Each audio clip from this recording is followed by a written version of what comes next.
You ask Tiger to solve. This deals with linear equations with one unknown. The final result is a equals 3/2. Let's solve it step by step. Simplify the expression. Group the coefficients.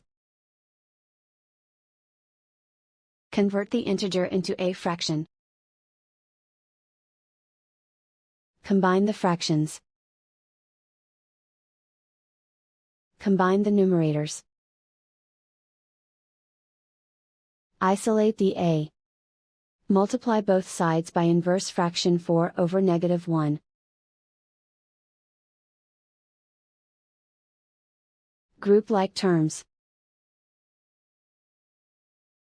Multiply the coefficients. Simplify the arithmetic.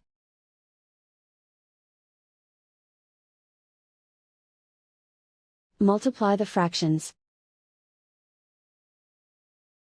Simplify the arithmetic. And so the final result is a equals 3/2.